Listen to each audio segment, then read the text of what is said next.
اور جیسے ہی آپ جنت میں داخل ہوں گے انشاءاللہ، تو اس کی جو سرزمین ہے، اس کی جو آب و ہوا ہے، اس کا جو ٹیمپریچر ہے، اس کا جو موسم ہے، اس کے حوالے سے نبی اسلام نے فرمایا ثم ادخلت الجنت فاذا هي حبائل اللؤلؤ واذا ترابها المسك۔ نبی اسلام نے فرمایا جنت کے اندر جو نیچے مٹی ہے وہ ساری کی ساری کستوری کی مٹی ہے۔ آج دنیا کی جو مٹی وہ نہیں ہے، کستوری کی مٹی ہے۔ اور اس کے ٹیمپریچر کے بارے میں، اس کی آب و ہوا کے بارے میں نبی اسلام نے فرمایا متکئین فیہا علی الارائک لا یرون فیہا شمسا ولا زمہریرا۔ جنتی تکیوں کے اوپر بیٹھے ہوئے ہوں گے اور پھر یہ ٹیک لگا کے آپس میں گپ شپ کر رہے ہوں گے، اور وہ جنت کے اندر لا یرون فیہا شمسا، نہ ہی تو سخت دھوپ اور گرمی ہوگی، ولا زمہریرا، اور نہ ہی سخت سردی ہوگی، بلکہ معتدل موسم ہوگا اور ایک سنہرا خوشگوار موسم ہوگا، اور نہایت خوشگوار و معتدل موسم اللہ نے جنت میں رکھا ہوا ہے۔ اور پھر جنت کی خاص خوشبو بھی ہوگی۔ نبی اسلام نے فرمایا من قتل معاہدا، جس شخص نے کسی کو قتل کر دیا، لم یرح رائحۃ الجنہ، وہ شخص کبھی بھی جنت کی خوشبو نہیں پائے گا۔ اور آپ نے فرمایا وَإِنَّ رِيحَهَا لَيُوجَدُ مِن مَسِيرَةِ 70 عَامًا، 70 عامًا، 70 سال کی جو مسافت ہوتی ہے نا، نبی اسلام نے فرمایا اتنی مسافت دور بندہ ہوگا تو اس کو جنت کی مہک آنا شروع ہو جائے گی، اتنی دور تک۔ لیکن جس نے کسی کو قتل کیا ہوگا نا، وہ شخص کسی صورت بھی جنت کی خوشبو نہیں پا سکتا۔ یعنی جنت کی خاص قسم کی خوشبو ہے۔ اور جیسے آپ جنت میں داخل ہوں گے، اس میں پھر انشاءاللہ درخت بھی ہوں گے۔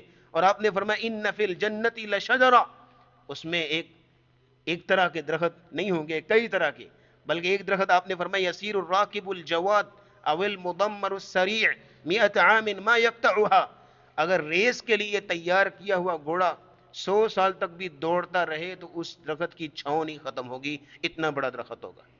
اچھا، آج یہ باتیں عموماً لوگوں کی عقل میں نہیں آتی، عموماً لوگوں کی سمجھ میں نہیں آتی، اس لیے کہ جنت جہنم یہ قیامت یہ سارے احوال ان کا تعلق کس چیپٹر سے ہے؟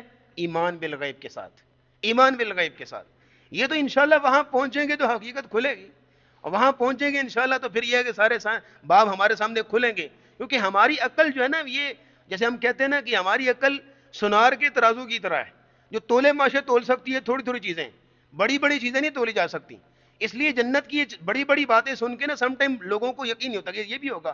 انشاءاللہ یہ اللہ رب العزت نے ہمارے لیے تیار کر رکھا ہے، اور رسول اکرم صلی اللہ تعالی علیہ وسلم نے اس میں ہمارے لیے بتایا ہے کہ یہ چیزیں ہمارے لیے ہوں گی۔ بلکہ آپ نے فرمایا جامع ترمذی کی حدیث ہے ما فی الجنت شجرۃ الا وساقها من ذهب، جنت میں جو بھی درخت ہوگا اس کا تنا، روٹ، آپ اسلام نے فرمایا وہ من ذهب، سونے کا ہوگا۔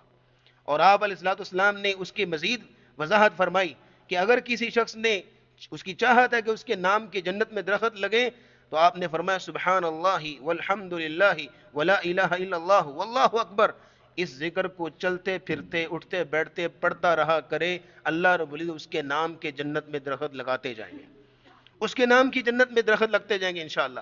اور پھر اس میں یہ ساری چیزیں اس شخص کو ملیں گی کہ جو شخص جو ہے وہ ایک تو اللہ کی ذات کے ساتھ کسی کو شریک نہ ٹھہراتا ہو، دوسرے نمبر پر رسول اللہ صلی اللہ علیہ وسلم کی اطاعت کے ساتھ زندگی گزارتا ہو۔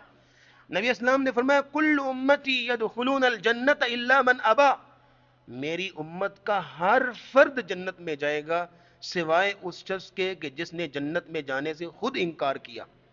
صحابہ نے کہا یا رسول اللہ خود بندہ کیسے انکار کر سکتا ہے؟ آپ نے فرمایا من اطاعنی فقد دخل الجنہ، جس نے میری اطاعت کی وہ جنت میں چلا گیا۔ ومن عصانی فقد ابا، جس نے میری نافرمانی کی یعنی میری اطاعت سے انکار کیا، گویا کہ اس نے جنت میں جانے سے انکار کر دیا۔ اس لیے اللہ کی توحید پر کبھی بھی آنچ نہ آنے دیا جائے، اور رسول اللہ صلی اللہ علیہ وسلم کی اطاعت و فرما برداری اور اتباع سنت پر کسی صورت بھی آنچ نہ آنے دی جائے۔